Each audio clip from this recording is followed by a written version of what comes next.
सभी को सादर जय जिनेन्द्र, सभी को प्रणाम, सभी को धोक। हम लोग गाथा का उच्चारण तो विजय आंटी से बहुत बढ़िया से सीख ले रहे हैं। अब हमें बहुत जरूरी है कि हमने जो पढ़ा है, भैया जी जो हमें समझाए हैं, वो हमें कितना समझ में आया है। ऐसे तो मैं सबसे अल्प ज्ञानी हूँ, लेकिन मैं देख देख के कुछ आप लोगों से प्रश्न कर रही हूँ, ताकि आप लोग रिवाइज कर सके कि हाँ हमें कितना समझ में आया है। मेरे से बहुत ज्ञानी ज्ञानी आप सब हो, लेकिन मैं प्रयास कर रही हूँ, थोड़ा सा पूछती हूँ आप लोगों से, जो भैया जी ने हमें समझाया है वो कितना समझ में आया, ताकि हमारा ज्ञान भी सॉलिड हो जाएगा, प्रोनाउंसिएशन भी अच्छा हो जाएगा। तो पहला सवाल करने जा रही हूँ मैं। कौन जवाब देगा? पहले बोलिएगा कि मैं बोलती हूँ, फिर आप बताना। निक्षेप किसे कहते हैं?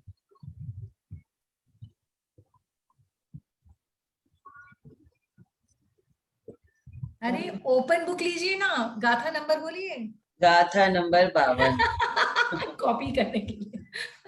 लेकिन पूरा शास्त्र की लैंग्वेज मत बताइएगा, उसमें से समझ के समझाइएगा कि निक्षेप किसे कहते हैं।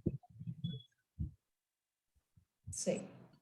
निक्षेप है ये, मतलब ये बताने का एक तरीका होता है। जैसे मान लो हमें सम्यक दर्शन आदि के बारे में जानना है, या हमें किसी के बारे में जानना है, तो हम उसे कितने रूप में जान सकते हैं। उसे एक जानने के लिए हमारे आचार्यों ने एक लक्ष्य बनाया कि एक चौदह निक्षेप, वैसे निक्षेप के द्वारा हम बता सकते हैं। जैसे चार होते हैं, नाम स्थापना, नाम स्थापना द्रव्य और भाव, ये चार होते हैं, चार निक्षेप होते हैं। इनके द्वारा भी हम किसी भी चीज को जानना अगर हमें है, तो हम इनके द्वारा भी जान सकते हैं, उसे निक्षेप कहते हैं। और वो जो एग्जाम्पल आपने दिया ना, वो शास्त्र में नहीं है। जो एग्जाम्पल आपने स्टार्टिंग में दिया वो यहाँ पे नहीं होगा। अनिर्णित वस्तु का उसमें नामाधिक द्वारा निर्णय करावे, नहीं, वो तो नाम के लिए है, वो हाँ। नाम के लिए आएगा। हर एक का मैं अलग अलग बता रही हूँ, अगर अलग बताती हूँ। नाम है, नाम के लिए बताया जाता, नाम जैसे नाम है, नाम के लिए हमें ये है कि मतलब उसका जो द्रव्य आदि है, जो भी चीज है, उसका नाम का, उसका गुण जाति आदि ना होने पर भी उसका नाम रखना नाम निक्षेप है। जैसे किसी का नाम महावीर रखा, महावीर के गुण उसमें नहीं है, या किसी का नाम दौलत राम रखा, वो पैसे वाला नहीं है, लेकिन नाम जो है गुण जाति के आधार के बिना संबोधन करने के लिए जो रखा जाता है, उसे नाम निक्षेप कहते हैं। और स्थापना निक्षेप उसे कहते हैं, जैसे किसी की भी किसी में स्थापना करना। मानो एक मूर्ति है पार्श्वनाथ की, हमने उसमें पार्श्वनाथ भगवान की स्थापना कर ली। डिटेल बताने की जरूरत नहीं है। नहीं, ये सिर्फ पूछ रही है, निक्षेप का डेफिनेशन पूछ रही है तो बता रही हूँ मैं। तो सुनो दीदी, पूछ रही है तो मैं बता रही हूँ। तो उनमें स्थापना निक्षेप हो जाती है कि ये पार्श्वनाथ भगवान की प्रतिमा है। तो ये भी दो तरह की होती है, तदाकार अतदाकार। मान लो एक पूरी मूर्ति बनी है, मतलब उस जैसी स्वरूप जैसे मूर्ति बनी है, तो हमने उससे बता दिया पार्श्वनाथ की। अतदाकार में हमने किसी को बता दिया ये वो चीज है, जैसे शतरंज की गोटी है, तो अतदाकार उसमें मतलब गोटी है, लेकिन हम उसे वजीर मान लेते हैं, बादशाह मान लेते हैं, ये हो गया अतदाकार। ये स्थापना के लिए आ गया। अच्छा, द्रव्य के लिए आता है भूत और भविष्य के लिए। जैसे जो पहले मान लो कोई डॉक्टर था, रिटायर्ड हो गया, लेकिन आज भी हम डॉक्टर कह के पुकार रहे हैं। और जो कल डॉक्टर होगा, मान लो कि बच्चा मेडिकल स्कूल में पढ़ रहा है, लेकिन हम उसे आज ही डॉक्टर कहने लगे, तो वो हो गया द्रव्य निक्षेप। और भाव निक्षेप हो गया वर्तमान के लिए। जैसे कोई डॉक्टर पूजा कर रहा है, या कोई बिजनेसमैन पूजा कर रहा है, तो उस समय हम उसे डॉक्टर या बिजनेस व्यापारी ना कह के, लाला ना कह के, हम उसे पुजारी कहें, वो होता है भाव निक्षेप। जो उसी समय उस क्रिया को धारण किया हुआ है, उसे भाव निक्षेप कहते हैं। क्या हुआ? नहीं, बहुत अच्छा एक्सप्लेन किया, बहुत इजी। तो निक्षेप का चार भेद हुआ: नाम, स्थापना, द्रव्य और भाव। अब नाम में दो भाग हुआ, तदाकार और अतदाकार। नाम में दो हुआ, तदाकार। नहीं, नाम में दो नहीं हुआ, नाम में दो नहीं हुआ, स्थापना में हुआ दो, स्थापना में हुआ, यस। नाम में नहीं हुआ, स्थापना में दो हुआ, तदाकार और अतदाकार। जैसे भगवान के अंदर महावीर भगवान की स्थापना पत्थर में की, वो तो स्थापना में हुआ तदाकार और अतदाकार। अब द्रव्य में आगम द्रव्य और नौ आगम द्रव्य। हाँ, ऐसे आगम द्रव्य और आगम द्रव्य ले सकते हैं। और भाव में कितने हुए? भाव तो वर्तमान भाव के लिए। भाव के कितने भेद हुए? कोई भी बता सकते हैं। भाव है आगम भाव और नौ आगम भाव। भाव और नौ आगम भाव।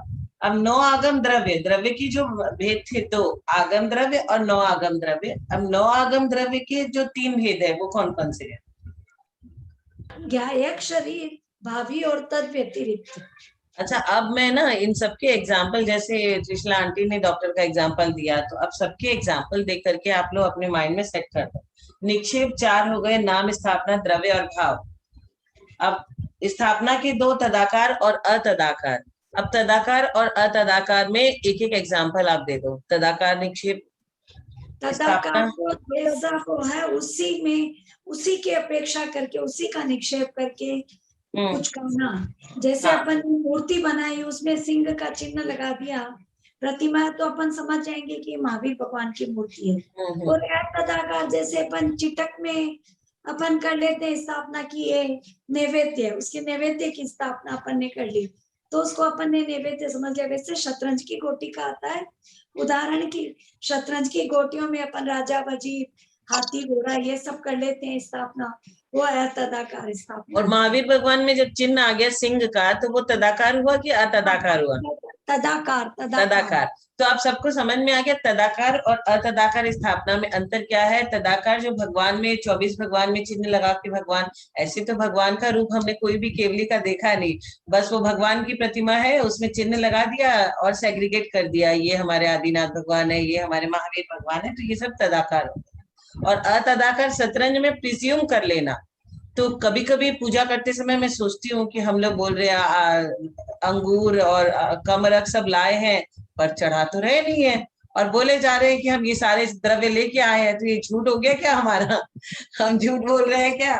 और अष्ट द्रव्य कभी रहता नहीं है, सूखा चावल में थोड़ा चिटक और लौंग और बादाम लिया और चढ़ा दिया, न तो वहां चंदन है न वहां जल है, और हमने बोल दिया पूरा और पूजा कर ली। तो ये सब हो गए अतदाकार। ये अपने को सबको समझ में आ गया। अब द्रव्य में 2 आगम द्रव्य और 9 आगम द्रव्य। अब आगम द्रव्य और 9 आगम द्रव्य का कोई एग्जांपल दे।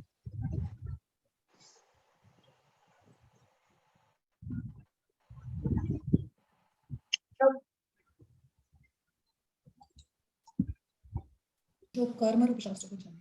भाव में भी 2 आगम भाव और 9 आगम भाव, इन सबका एग्जाम्पल से समझ के रखेंगे तो हमेशा एकदम बढ़िया से। अपन आगम को जानने वाले हैं और वर्तमान काल में उसी का उपयोग कर रहे हैं, चिंतन रूपी उपयोग से सहित है, उसे जीव का, उस जीव को आगम भाव कर्म जानना चाहिए।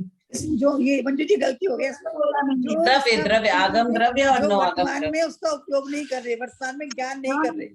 आपने कहा वर्तमान में ज्ञान कर रहे हैं, जो वर्तमान में ज्ञान नहीं कर रहे वो आगम है। वर्तमान काल में उसी शास्त्र के चिंतन रूप उपयोग से सहित है।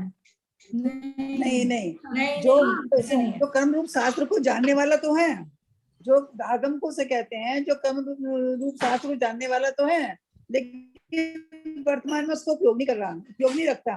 जैसे हमें ज्ञान तो है, लेकिन हमसे कोई बात पूछी गई, हम तत्काल नहीं बता पा रहे, वो आगम निक्षेप है।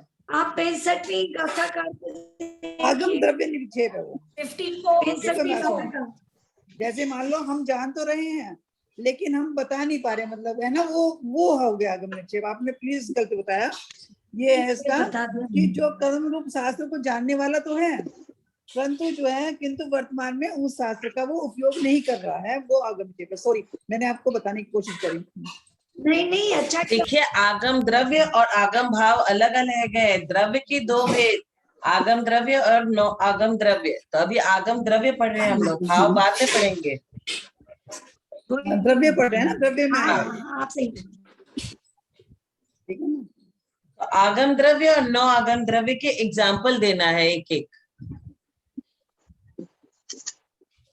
जैसे अपन जान तो रहे हैं कि जीव और ये शरीर भिन्न है, शास्त्र से जान भी रहे पर उसको उपयोग में नहीं ला रहे हैं, शरीर को ही जीव मान रहे हैं, तो वो हो गया। नहीं, अच्छे से दोनों का एग्जाम्पल। शास्त्र में अपन जान रहे हैं, उत्कृष्ट उदाहरण है। 9 आगम द्रव्य की भी वही वर्तमान अच्छे से मंजू दीदी बताइए, अच्छे से बताइए। इतना अच्छे से तेरी तरफ बोलना नहीं आता है। एग्जाम्पल बताना है सिर्फ आपको।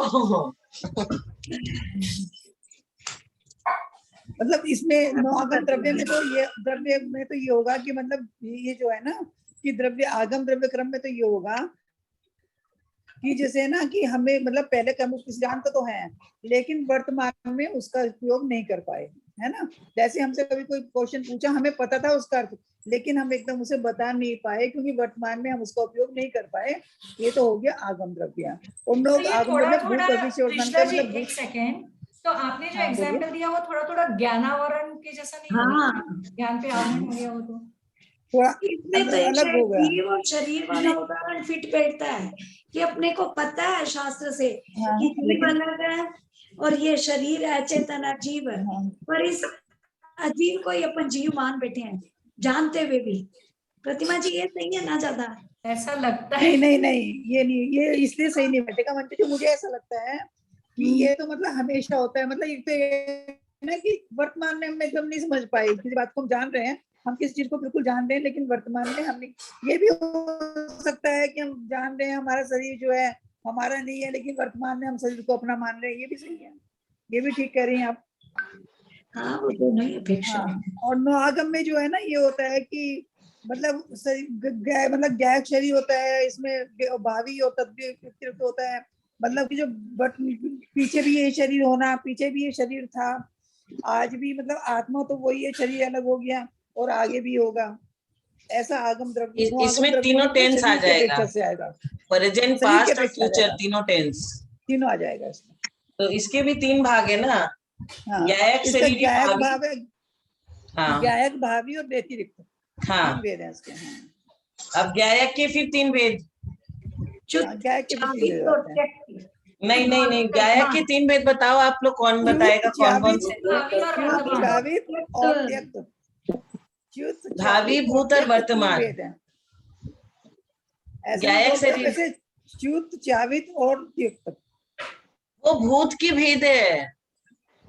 हाँ, वो भूत के हैं। देखिए, ज्ञायक शरीर के 3 भेद, भूत, वर्तमान और भावी। हाँ, भविष्य। हाँ, फिर भूत हम के लोग 3 वेद हो गए। तीर्थंकर की जब दर्शन करते हैं तो भूत में जो हुए हैं, वर्तमान में जो है और भविष्यत में जो होंगे, ये तीनों के करते हैं ना।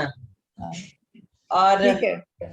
ये हो गया भूत, वर्तमान और भावी। भावी माने होने वाले। आप छोटे से बच्चे को बोलोगे कि डॉक्टर सक्षम हाउ आर यू, मतलब वो होने वाला है उससे, तो उसको अभी से ठीक बोल बात बोल है। के उसके माइंड में सेट कर दोगे ये डॉक्टर बनेगा, ये तीर्थंकर बनने वाला है, तो अपने उसको माइंड में बचपन से सेट कर देंगे कि तू तो तीर्थंकर बनने वाला है, तेरा तो जन्म इसीलिए हुआ है, संन्यास लेगा, तू दीक्षा लेगा, उसके मन में सेट कर देंगे वैसे ही। सोनू ने कर दिया अधिकतर सेट बेटे के।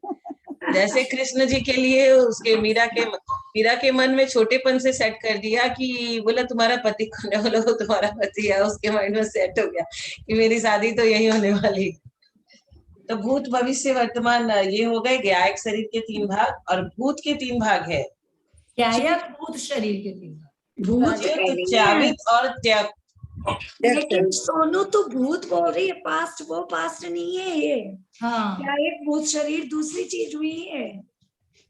इसमें आप एक्सप्लेनेशन देखो। हाँ, तो भूतकाल के हिसाब से नहीं है।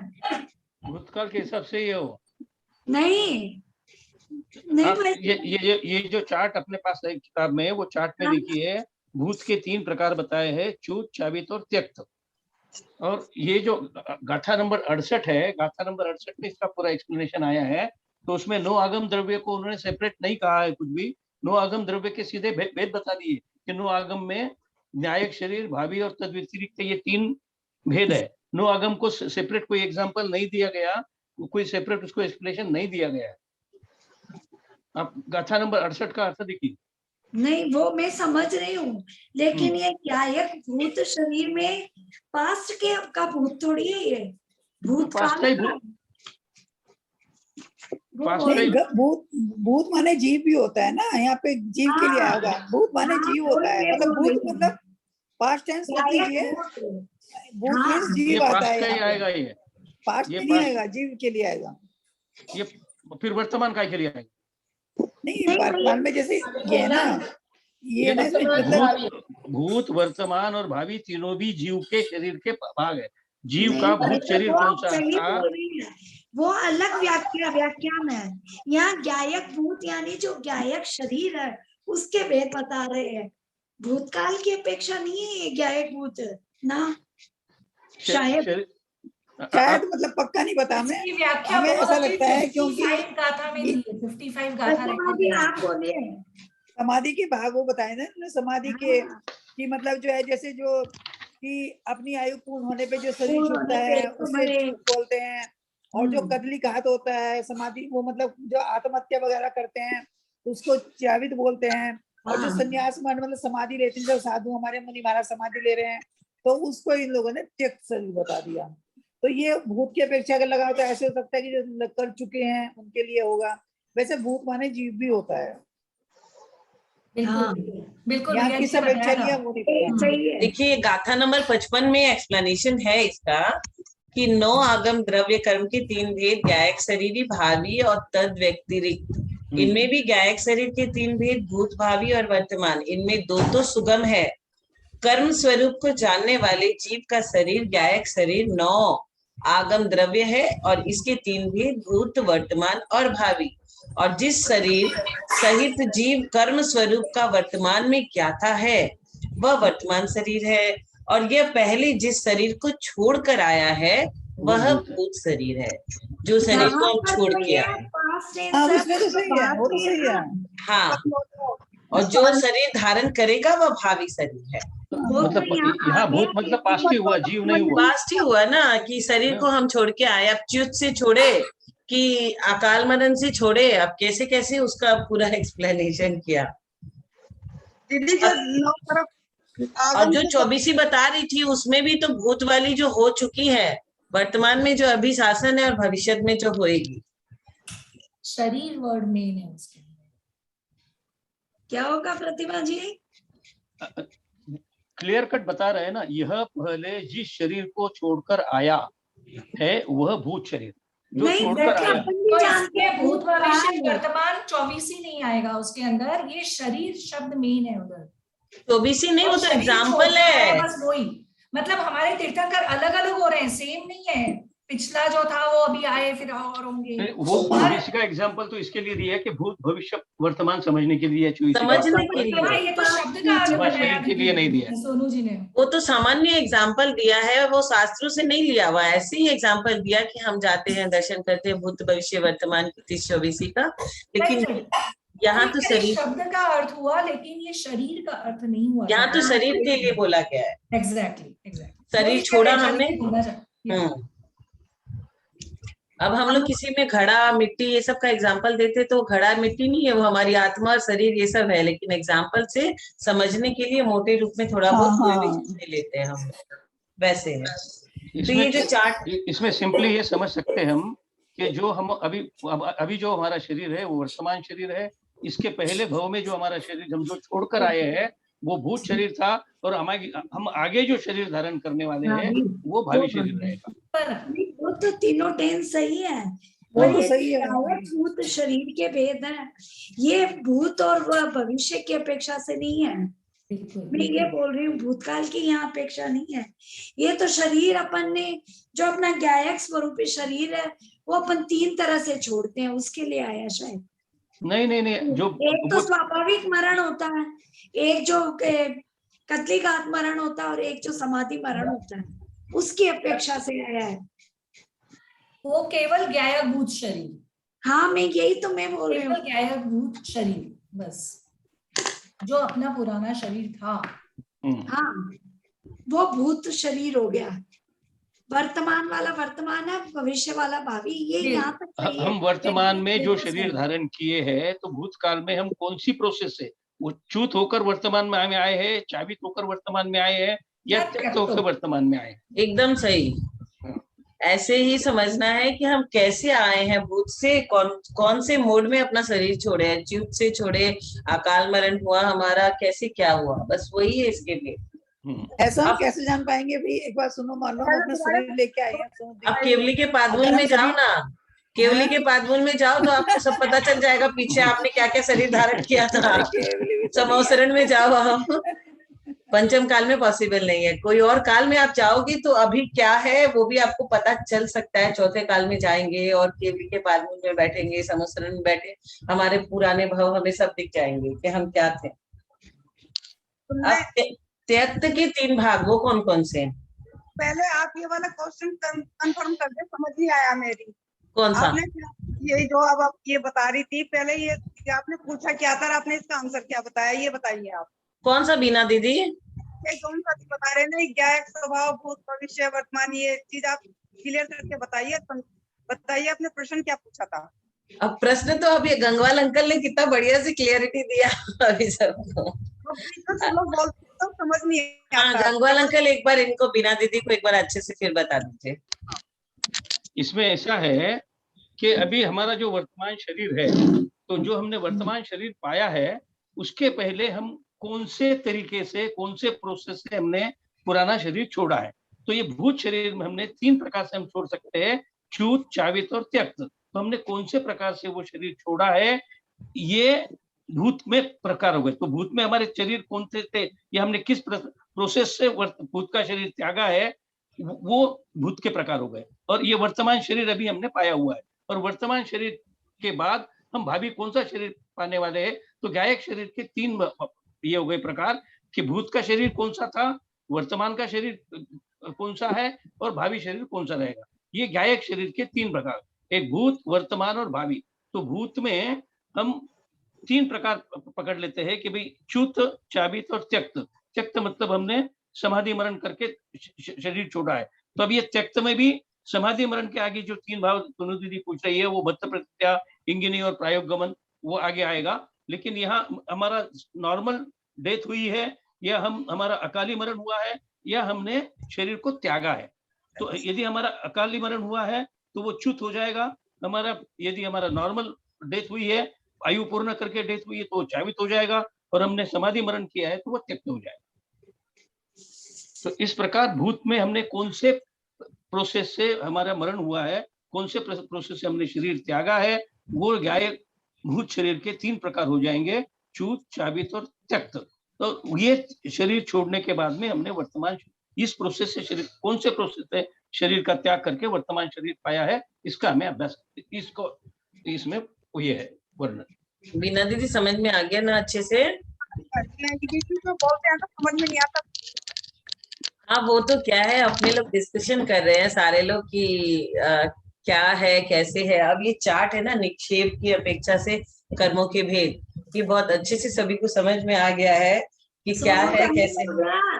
हाँ, टाइम हो गया, नहीं समय हो गया अपना। बस इसके 3 भेद, भक्त, प्रतिज्ञा, इंगिनी, त्यक्त। त्यक्त के फिर से 3 भेद हैं, भक्त, प्रतिज्ञा, इंगिनी और प्रायोग गमन।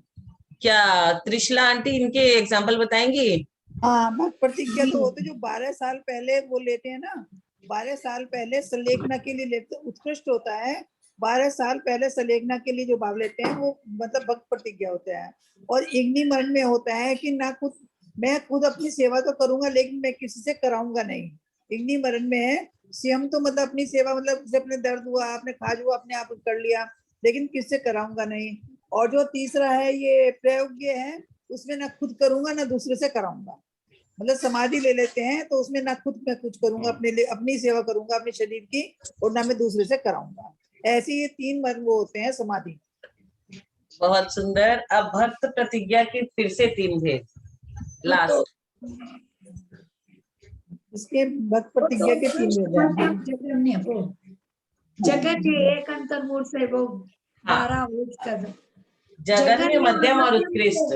हाँ, जगन्य में तो एक अंतर्मूर्त और अंतर्मूल से 12 साल के बीच वाला सब मध्यम हो, वो सब मध्यम। जगन में एक अंतर्मूर्त था, उसके बाद में बीच जो 12 साल का उत्कृष्ट हो गए, बीच के मध्यम हो गए। जगन्य से अंतर्मूर्त, मध्यम से 12 साल और अंतर्मूर्त के बीच का समय मध्यम, और उत्कृष्ट से 12 साल उत्कृष्ट। बहुत अच्छा। त्रिशला आंटी तो महावीर भगवान की माँ है, बहुत अच्छे से समझती है सारा कुछ और बहुत अच्छे से बताती है। मंजू दीदी तो ज्ञानी है ही, दोनों तो ऐसे ही ऐसे। और अंकल बहुत बढ़िया से, गंगवाल अंकल बहुत बढ़िया से समझाया सभी को सभी को सादर जय श्री हिंद। आज की क्लास का विसर्जन और जनवाणी स्तुति करेंगे मंजू दीदी। यदत्र पदवाक्यहीनं मया प्रमादाद् यदि